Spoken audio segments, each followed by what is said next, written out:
Hi, welcome to our next chapter. This chapter is going to deal with aqueous ionic equilibrium. And in this chapter, we're going to look at several different processes. So we're going to look at acid-base chemistry. We're going to expand upon what we learned in the last chapter. We're going to look at ionic compound solubility. And so we're going to move past those sort of black and white solubility rules and look at the equilibrium systems that are actually in place when you have an ionic compound in solution. And then we're also going to look at complex ion formation with transition metals. So we're going to look at transition metal ion complex formation. And so all of these seem very different, but they all have one thing in common in that they're equilibrium processes. And so this is just kind of a continuation of the last two chapters that we've talked about. The first chapter was just plain equilibrium. The last chapter has been acid-base equilibrium. And now we're going to kind of end our series here applying equilibriums to various different systems. So you're going to see a lot of the same types of calculations, but we're going to be expanding upon that significantly in this chapter. So some of the objectives that we have for this chapter. We're going to first look in this first part at buffers. And so buffers are important. Buffers are important for us from a biological standpoint because they keep our blood at a constant pH. And buffers are really unique systems that you design. So buffers don't just happen automatically, and buffers aren't always necessarily there. It's something that you have to make happen. So you're going to put together your strategy for what the pH range around that buffer that you want to buffer and what the components of that buffer are going to be. So we're going to talk about buffer range and buffer capacity. We're going to talk a little bit about calculating the pH of a buffer, and I'm going to introduce a new equation to you. But like I said, we're not going to do a lot of calculations in these pre-recorded lectures. We're going to come together in our synchronistic Zoom meetings and do our calculations there. And we're also going to learn what happens when you challenge a buffer. So I have a buffer system. My buffer is made to resist pH change when I challenge it either with an acid or a base. And so we're going to learn what that means and how to recalculate your pH after you've had an acid-base challenge to a buffer. And then we're going to lastly learn about titration indicators. And so acid-base titrations are neutralization reactions. And you've been doing these all along in your chemistry career most likely. And you probably use phenolphthalein, which is like a pink indicator that you used in some of your basic acid-base titrations, but there's a lot of indicators. So we're just going to briefly touch on these organic dyes that we use for pH titrations. So those are our objectives for today. We have quite a bit on our plate. So without further messing around, let's talk about buffers. So like I said, a buffer is something that we're going to design. And buffers have a pH that's driven by the conjugate acid-base pair that makes up the buffer. So that whatever I decide on in terms of my conjugate acid-base that I'm going to use to make my buffer, that's going to drive the pH. So I can design a buffer around any pH that I want. I just have to be selective in my conjugate acid-base pairs that I select for it. So buffers will resist change when challenged by an acid or a base that's been added to my solution. Buffers have a range, a pH range, and they have a capacity to buffer. And so we're going to talk about all of these components. So my pH range is going to be a range that is above and below the pH of my buffer, and we'll talk about that. My capacity is going to deal with how much of my conjugate acid and conjugate base is present. That's going to affect the capacity of my buffer. So the more of these I have in terms of concentration, the larger the capacity of my buffer is that I'm going to have. And then we're going to look at resistance pH when I challenge it by an acid or a base. And these would be acids or base that you add to the buffer. So I'm going to make the buffer with a conjugate acid-base pair, and then I'm going to challenge that buffer by adding either an acid or a base or both of them to that buffer. So my pH is driven by this conjugate acid-base pair. So if we look at how to create a buffer, I'm going to find the pH range I want to buffer the solution to. Then I'm going to select my conjugate acid-base pair for that range. I'm going to make my buffer with amounts of both conjugate acid and conjugate base added. And ideally, I want equal amounts and lots of both of them. That's going to give me the best buffer that I have. I want large concentrations of both conjugate acid and conjugate base, and I want similar concentrations of both conjugate acid and conjugate base. So when I make my buffer, when I create this buffer, I'm going to first figure out what the pH range is around that I want to buffer. Then I'm going to select my conjugate acid-base pair for that range, because not all conjugate acid-base pairs buffer in the same range, which is good.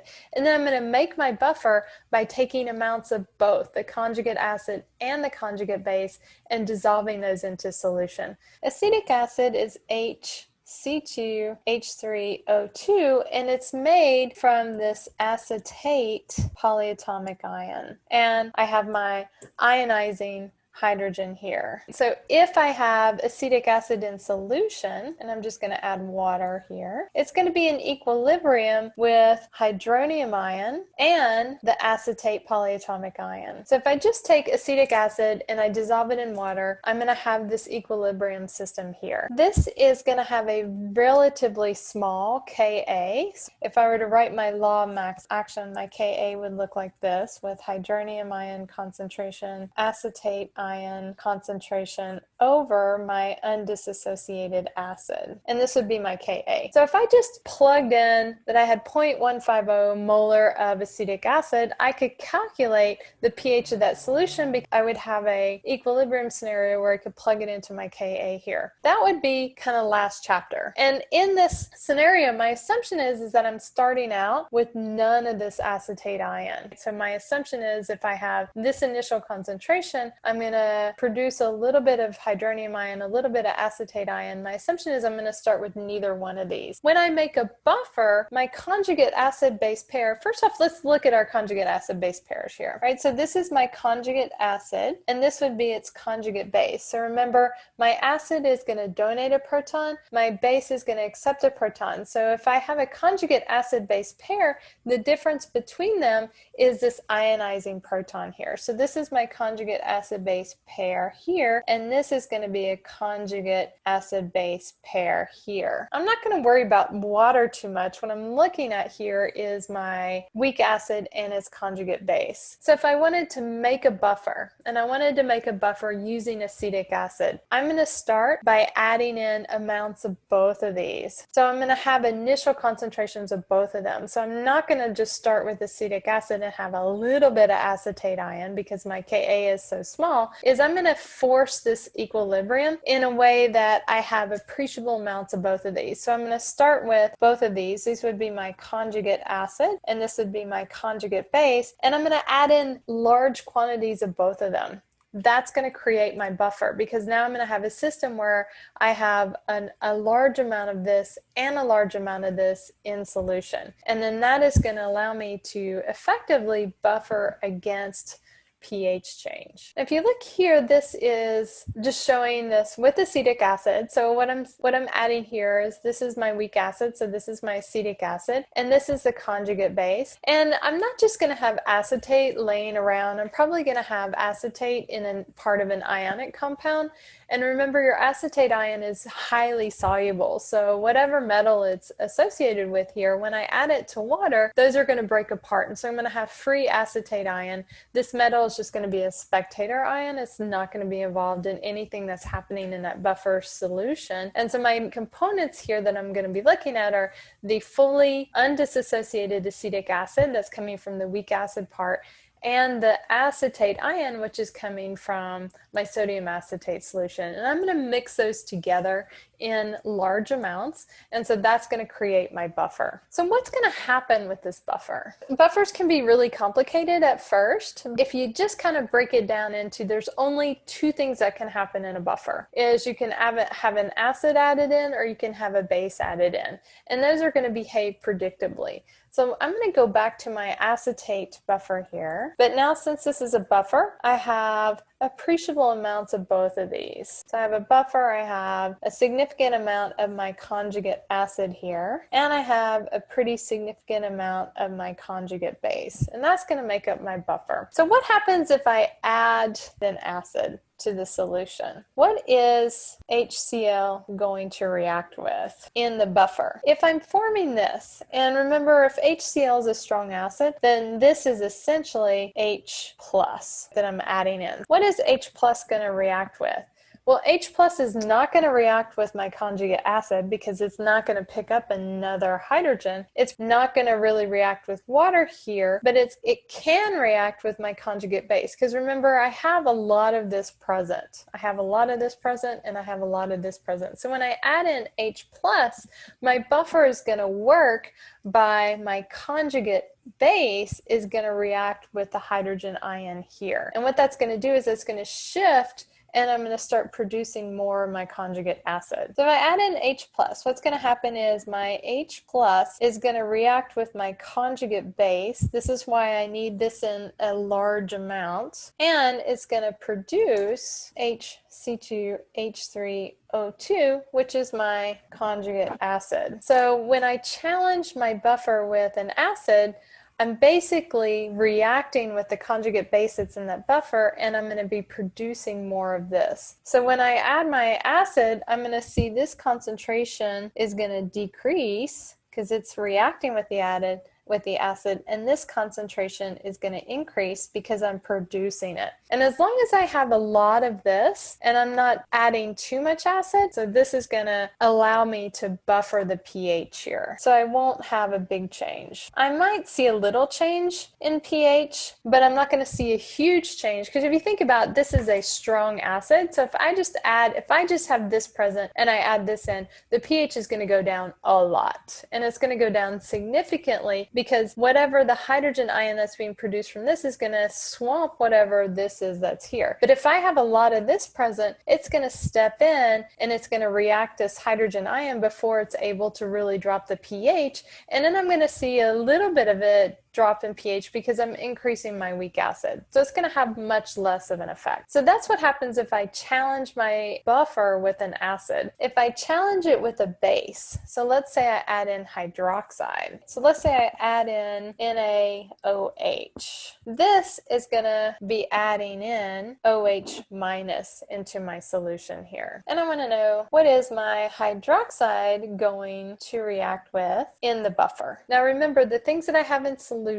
I have my acetic acid, I have water, I have hydronium ion, and I have my conjugate base. So if I add in hydroxide, hydroxide is going to react with my hydronium ion here, and it's going to produce water. And what that's going to do is that it's effectively going to shift this reaction. So if you think about Le Chatelier's principle, if I remove a product, it shifts the equilibrium of that reaction forward.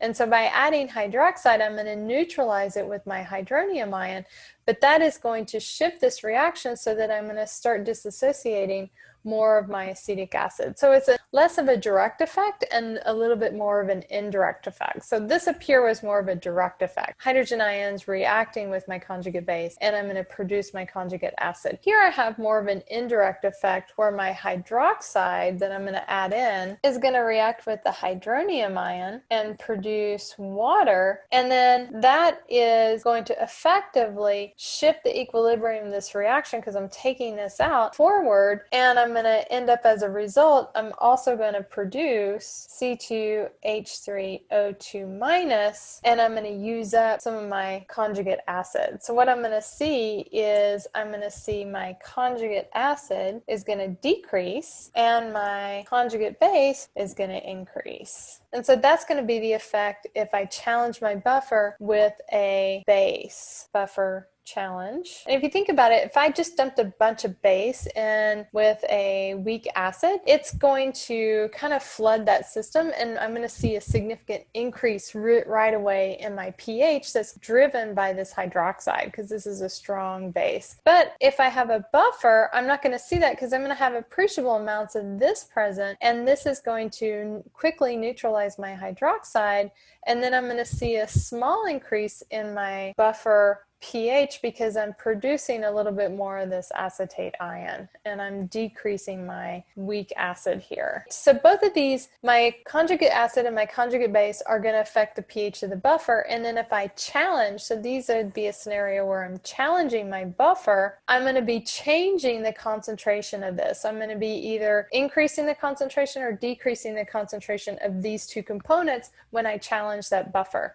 So I can keep track of the pH of my buffer, and I can also keep track of the pH of my buffer when it's undergone a challenge through one single equation. It's a one-size-fits-all equation. This is called the Henderson-Hasselbalch equation. And this is going to effectively relate my concentrations of my conjugate acid and my conjugate base. So at no point ever am I going to add in the acid or base that I'm challenging my buffer with. This is always going to be looking at these concentrations here. So this equation, but it only looks at the conjugate acid-base system that's within the buffer. And so try to keep that in the back of your brain when you're working through these problems. Before I give you this equation, I want to talk about Ka and pKa, because in this chapter, we're going to move away from looking just at Kas and we're going to look at pKas.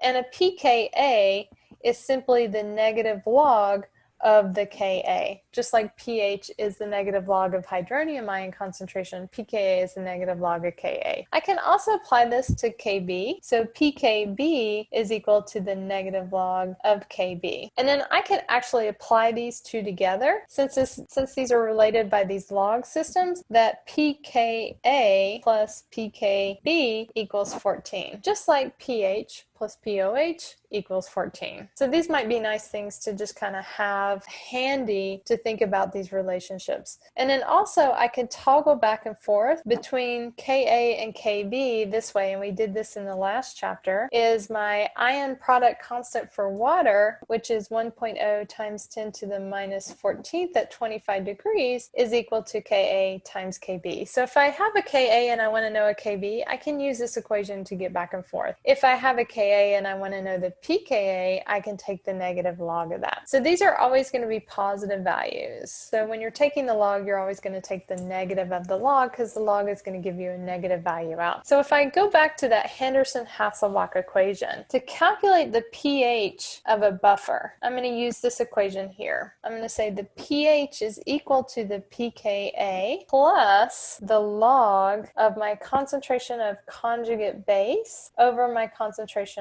of conjugate acid. So these brackets generally mean molarity, but you can also use moles here. I have to use molarity for pHs, but in this equation, and only in this equation, you can use moles. If you're not sure, just take everything to molarity and then you'll always be right. All right, so there's some conditions for us to use the Henderson-Hasselbalch equation. So I told you I wasn't going to do any calculations, but let's just do a really quick one. Let's say I have a buffer, and we'll go back to our acetic acid buffer. How about that? And let's say I start this buffer and I have 0.150 molar of this and 0.150 molar of that. And I want to know what is the pH of the buffer. I need to know my pKa for acetic acid in order to solve this problem. So if I don't know my pKa, I can look up my Ka and get to my pKa that way. This is where that table from the last chapter is going to be really helpful, because the table, at least for the acids,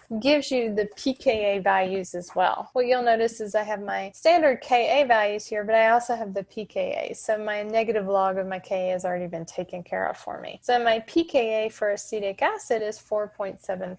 Now I'm just going to plug everything into this equation. So my pH is going to be equal to my pKa plus the log of my conjugate base. So this is my conjugate base. This is my conjugate acid. My base concentration is always going to go on the top. So in this case, they are the same. And then when I take the log of 1, that's going to give me 0. So in this case, my pH then becomes 4.74. So if my concentration of my conjugate acid equals the concentration of my conjugate base, then the pH of the buffer equals the pKa of the buffer. And that's a nice kind of handy thing to have. If it doesn't, so let's say instead in this scenario, let's say I didn't have equal concentrations of them. Let's say I have 0.140 molar and 0.150 molar. Now I have different concentrations. I still have appreciable amounts of both, so that's good. Now to calculate my pH, my pKa is going to be the same,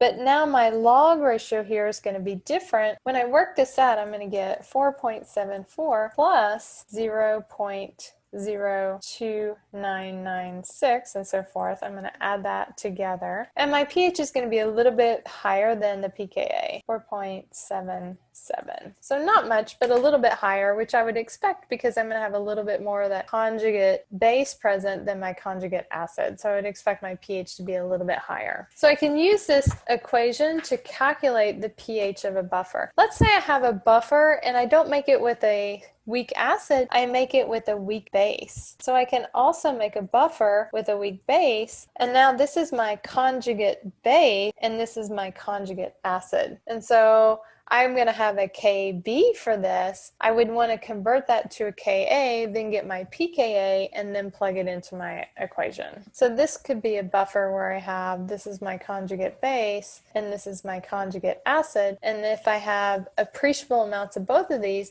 then I have a buffer, but instead of being driven by a weak acid, it's driven by a weak base. And then I've added in ammonia chloride or something like that. And that's given me my conjugate acid part of that buffer. So I can have a buffer where I make it with a weak base, or I can have a buffer where I make it with a weak acid. I'm always going to have the corresponding conjugate pair with it. Okay, and like I said, we're going to be doing a lot of calculations with these when we get into the Zoom meetings together. So a couple of things. To have a good buffer and to be able to use the Henderson-Hasselbalch equation, so two conditions must be met to use my pH equation. And they're related. So the first one is that I should be able to use my X is small approximation. You guys remember what that is. So that means that if I have a system where I have an initial amount of this and that is much greater than my Ka, then I can use my X is small because whatever is disassociating here is really small compared to the full amount. My concentration of my initial amounts of both my conjugate acid and my conjugate base must be much greater than the Ka or the Kb, depending upon whether I'm starting my buffer with a weak acid or a weak base.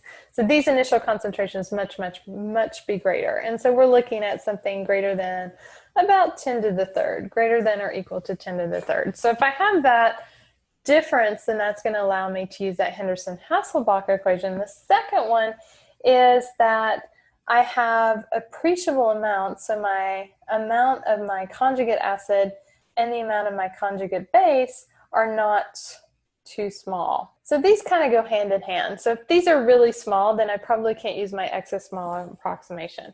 So I need to have these two conditions met before I can use that equation. So we already talked about what happens if I add an acid or a base to a buffer, how we can use that to calculate the changes. So here I'm going to look at calculating the pH once I've challenged my buffer. So I'm going to go back to my acetic acid buffer. And let's say I add OH. So I'm going to challenge this buffer by adding in potassium hydroxide, which is going to give me OH ion. So what that is essentially going to do is the OH ion is going to react with the hydronium ion. It's going to decrease the concentration of this, which is going to shift my equilibrium. So this is going to shift my equilibrium temporarily forward, which means I'm going to produce more of my conjugate base, and I'm going to react or disassociate more of my conjugate acid. So this is going to go down, and this is going to increase. So how much they go down and how much they increase is based on how much of this I add. So for every 1 mole of base added, this is going to go down 1 mole, this is going to go up 1 mole. So if I add 1 mole of OH, this is going to decrease by 1 mole, and this is going to increase by 1 mole. If I add 2 moles, then this is going to go down by 2 moles, this is going to go up by 2 moles. So I have a stoichiometry problem.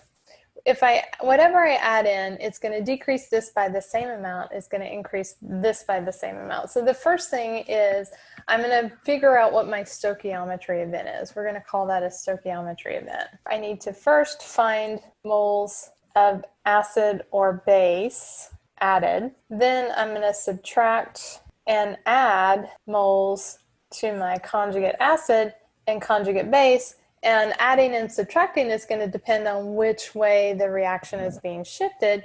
And so then I'm going to have new moles of conjugate acid and conjugate base after the shift, and new equilibrium is reached. Then I can use my Henderson-Hasselbalch equation with my new moles of conjugate acid, conjugate base to find the new pH. So those are going to be my steps. So first off is my stoichiometry step, and then I'm going to apply it to my pH equals pKa plus log of conjugate base, conjugate acid to find my new pH. And what I'm doing is I'm trying to find my new concentrations here. This is where I don't necessarily have to put these back in molarity. I can just use moles straight. So when I write the equation for my shift, I want to calculate the mole changes for my conjugate acid, conjugate base. That's the only thing I care about, right, is what's happening here. I'm going to plug that back into this equation and solve. But in order to understand what's happening here, I have to look at the number of moles that I'm adding and seeing how that's affecting. So if I add in hydroxide, my conjugate acid is going to go down, my conjugate base is going to go up. If I instead challenge this with an acid, so if I add in HCl, that means I'm adding in essentially hydrogen ion. That's going to react with my conjugate base, and it's going to shift the equation in this direction. So I'm going to increase, so I'm going to produce more of this, of my conjugate acid, and I'm going to react my conjugate base, so this is going to decrease, and this is going to increase. And the amount that those go down depends upon how much of this I add. So if I add 2 moles of this is going to go down by 2 moles, this is going to go up by 2 moles, and then I'm plugging these new moles back into my equation and finding my pH. So that's how we're going to calculate the pH when we do these challenges. And like I said, we'll do these calculations together in our Zoom meeting. So the last thing I wanted to cover in this part was just talking about some generalizations of a buffer. So how effective is a buffer? So a buffer can be destroyed by adding too much acid or base. So we have a finite amount of acid and base. This is the buffer capacity. And the larger the concentrations, so the larger the concentrations of my conjugate acid and my conjugate base, the more capacity. My buffer is going to be most effective at a pH that is equal to the pKa. Because at the pH equals to the pKa, then my conjugate acid and my conjugate base concentrations are equal to each other. So it's most effective when it's there.